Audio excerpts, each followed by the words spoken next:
ganjel kayaknya. Ya iya.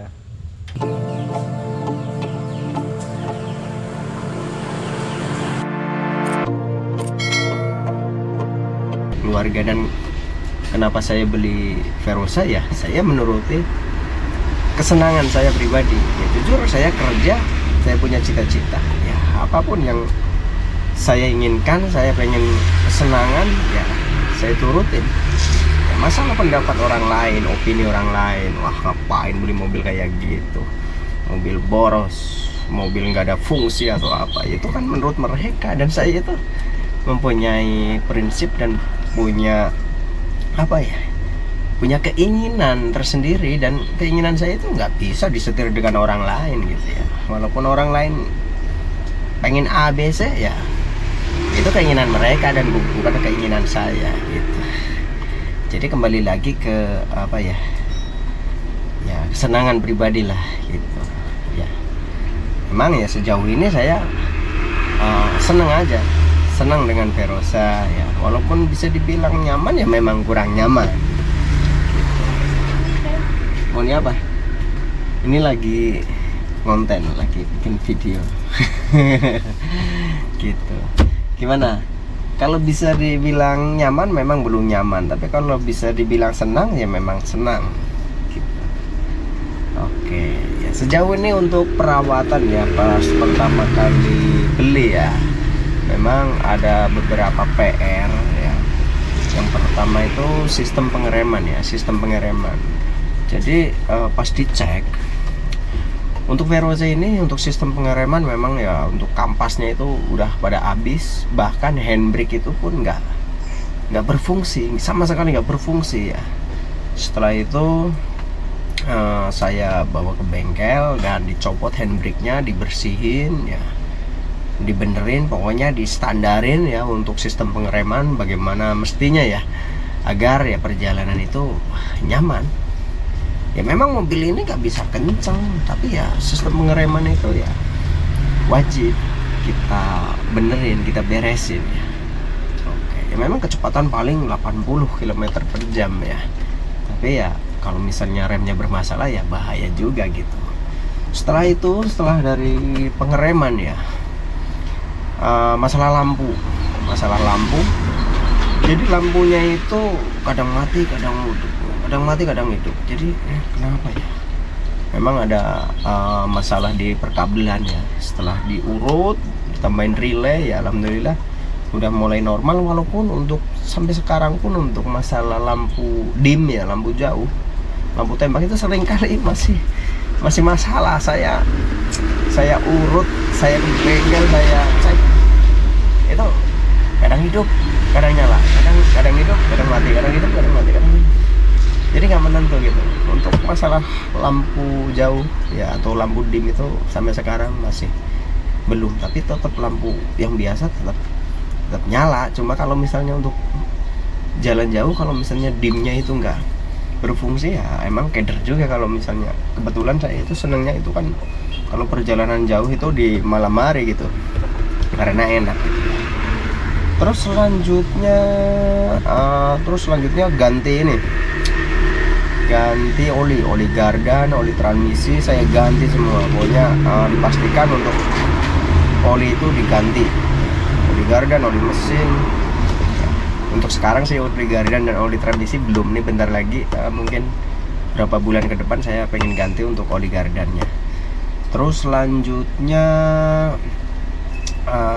ini timing bell, fan bell dan timing bell ya. Memang ya sangat penting ya untuk masalah timing bell ya, apalagi mobil second yang masih menggunakan timing bell itu sangat penting dan sangat vital. Karena apa? Kalau misalnya kita nggak kontrol, kita nggak ngecek ya, kalau misalnya timing bellnya putus ya, maka akan mengakibatkan permasalahan yang sangat fatal dan membutuhkan biaya yang sangat besar, bahkan turun mesin gitu ya. Jadi kita ganti aja dulu, pokoknya diremajakan untuk timing bell ya, itu menurut saya itu sangat penting. Dan pas lebaran kemarin ya, tahun 2025, saya mau nonton balapan kuda ya, balapan jaran, lagi enak-enak fan belnya putus, yes, anjrit. Setirnya itu berat banget loh, berat banget ya. Kirain kenapa banget, bannya gembes apa kenapa ya. Ternyata timing belnya putus. Ya alhamdulillah. Timing bel putus itu yang kena itu kompresor ya, AC mati jelas, sama power steering ya. Power steering nggak berfungsi karena ya tidak ada perputaran untuk memompa power steering. Jadi berat banget ya.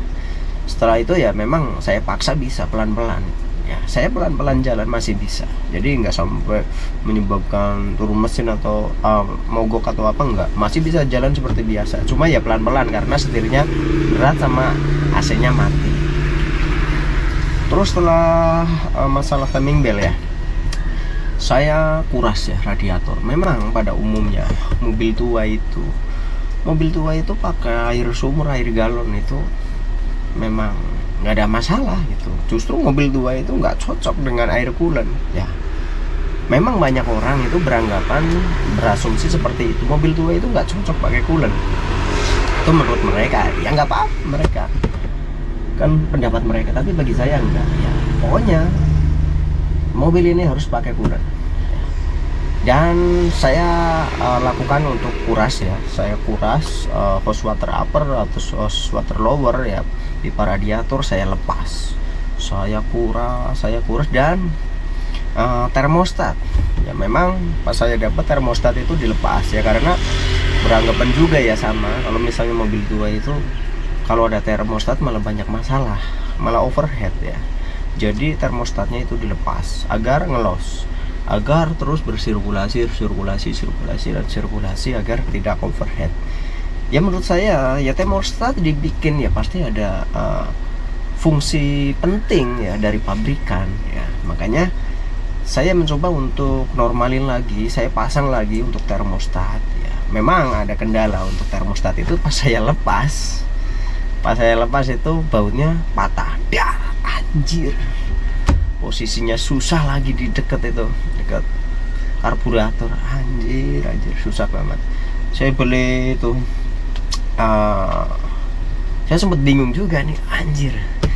Saya beli itu yang buat kayak bor ya, bor buat ngelepas baut, tapi nggak bisa. Setelah diketok itu ternyata goyang. Kebetulan masih ada bagian daging yang nonjol, saya ambil pakai tangan, alhamdulillah kena. Alhamdulillahnya itu kena. Saya sempat bingung, anjir ini bautnya lepas, patah satu, ini gimana nih. Setelah patahannya itu dilepas ya, alhamdulillah saya lepas itu termostatnya. Anjir gila, bener-bener lumpur gila ya, lumpur sawah, mampet total. Sorry dulu itu bukan nggak ada termostat, ada tapi mampet. Sorry saya lupa. Jadi mampet total itu termostat. Tapi kenapa ya mobil ini termostatnya mampet total, lumpurnya kayak lumpur sawah gila-gilaan, tapi nggak overheat. Ya memang ada jalur untuk pendingin itu ada bypass ya, jadi nggak macet total. Walaupun termostat itu nutup, untuk Verosa ini masih ada bypass untuk mensirkulasi, walaupun ya kecil, tapi nggak sampai mampet total gitu, jadi nggak sampai overheat. Nah setelah itu gila, saya kuras itu. Saya pantau berbulan-bulan itu, saya kuras, saya pantau terus. Saya isi air sumur, pasang buat lari, panasi, habis itu kuras. Isi lagi buat lari, saya kuras. Sampai berapa kali saya pantau, berapa bulan. Jangan sampai saya ganti coolant, kerak-kerak itu rontok ya, dan lumpur-lumpur itu rontok, dan kita itu nggak kontrol lagi. Jadi saya itu mengganti coolant itu nggak semena-mena dikuras langsung diganti. Saya pantau ya. Setelah saya ganti coolant, saya kuras lagi. Agar apa? Memastikan bahwa setelah dipakai air coolant itu benar-benar air itu tetap bersih. Jadi nggak ada endapan kerak atau lumpur yang tersisa, dan kita itu nggak kontrol. Itu sangat berbahaya. Maka kebanyakan orang itu kalau misalnya ganti coolant atau pasang termostat, khususnya mobil tua, bukannya tambah bener malah tambah bermasalah, yaitu overhead bahkan turun mesin ya. Jadi ya banyak, ada ventilator bypass jack stand kan gila gitu. Jadi saya tuh pengen jack lift loh, kira-kira harganya berapa lor jack lift ya, biar keren juga buat aksesoris dan juga memang ada fungsinya gitu jack lift. Terus apa lagi ya untuk speedometer saya punya, saya juga ngawur ini lur. Jadi speedometernya itu jengat terus gini lur. Walaupun kadang-kadang udah berhenti aja nggak turun, nggak ke nol, jadi ngaco aja tuh speedometer ini untuk RPM-nya. Jadi RPM-nya itu ngawur, nggak mau turun, gila. Kalau udah naik itu nggak mau turun, gila. Terus interior ya, menurut saya interior udah cukup sih, cuma memang untuk joknya pada sobek gila. Anjir, AC lah intinya, AC ke depan saya tuh pengen bener-bener meresin AC itu. Jadi kalau misalnya untuk perjalanan itu bersama keluarga, bersama orang tua, bersama anak istri itu dingin gitu loh, nggak kepanasan ya. Walaupun konsepnya Jeep tapi kan ya senyaman mungkin gitu loh.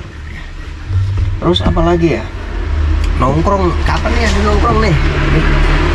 Tapi unitnya di Kebumen nih, sedangkan saya kerja di Kerawang, tapi nggak apa-apa. Tapi kalau misalnya mungkin teman-teman Verosa itu di Kebumen ada, ayolah kita ngopi, kita kopdar gitu, di mana gitu. Soalnya ya, senang aja gitu kalau kita misalnya berkumpul dalam satu frekuensi, satu hobi gitu ya, kan keren gitu lah.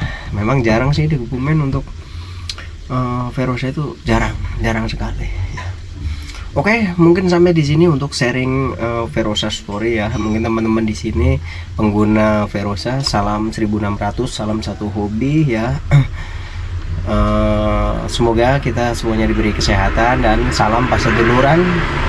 Ucapan banyak terima kasih. Wassalamualaikum warahmatullahi wabarakatuh.